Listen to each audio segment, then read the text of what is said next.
Hello YouTubers, I'm Justin and today on Dash and Run, well, we're going to be having a look at this. Now this has recently come out in Japan and unfortunately it looks like it's only going to be available in Japan. Now this is a mini Game Gear and it's based on the original Game Gear, and there are 4 models that you can get of different colours, which I'll show you up on the screen so you can see the different colours and also what games come in each of those different colours. You can also get a special edition set which comes with a crystal version but isn't actually got any games, and also a sort of magnifying type device so that you can make the screen larger, and that's also a special collector's edition, and that's also come out today or recently in Japan. But I've only got this one at the moment to have a look at. So like all my videos, let's do an unboxing and have a look at this and see if this is something you might want to try and get.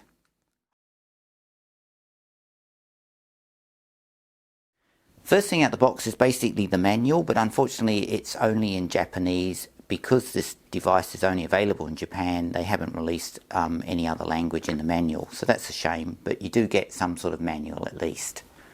And finally we have the device itself, and as you can see it's incredibly small. It fits pretty much in the palm of my hand and it's very tiny. Now going on the top, you've got a volume rocker, you've got a headphone jack, you've got a USB port so you can actually power this by USB power, and then you've got an on and off switch. Nothing on this side. On the front you've got your screen and you've got your various buttons, and then if you go to the back you've got a compartment for batteries, and it takes 2 AAA batteries, and they're not included in the box, so you have to supply those yourself. So the next thing we'll do is we'll get some batteries and power this on and have a look and see how nice this little mini Game Gear is. Okay, so we've got 2 AAA batteries, so what we're going to do now is just power this unit on. I'll just get that locked in like so. So we'll turn it on and I'll bring it as close as I can to the screen. Now it takes a little while to boot up, but when it boots in I'll show you some of the menus. Okay, so we're booted in. Now the first thing you can do with button 1 is you can change the view of the actual games. So you can see at the moment they're spread across the screen and you can see the artwork from the front, but if you push this button it shows it from the side, which is quite handy. Now the D-pad will allow you to select which game, and there's 4 games on here, and if you move up to the little cog here and push the top button you'll be able to select another menu which will give you the menu for different languages, but unfortunately there's only those languages that are shown on the screen and no English, so we're stuck with that. And of course you've got your start button. So let's start with Sonic, and of course as I said earlier everything's in Japanese, which makes it a little bit harder to understand, but we'll just persist with it. Make sure the volume's up. And we'll push the start button and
Well, there you go. There's my quick unboxing and look at the Game Gear Micro, which I called a mini, which I still think is more of a mini than a micro, but whatever it is, it's not too bad. It's pretty decent.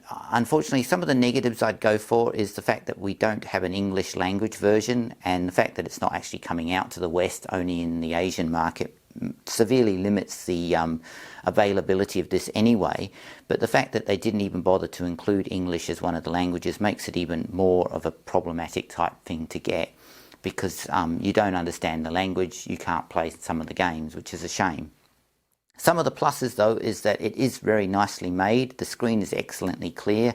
It's got a fairly decent speaker, plus you have a headphone jack. You also can power it by USB plus the batteries, which is pretty good. And the games on this black one are particularly games that I really wanted to have anyway. Other people might be more interested in some of the games on the other colours, but I particularly wanted the games on this black one.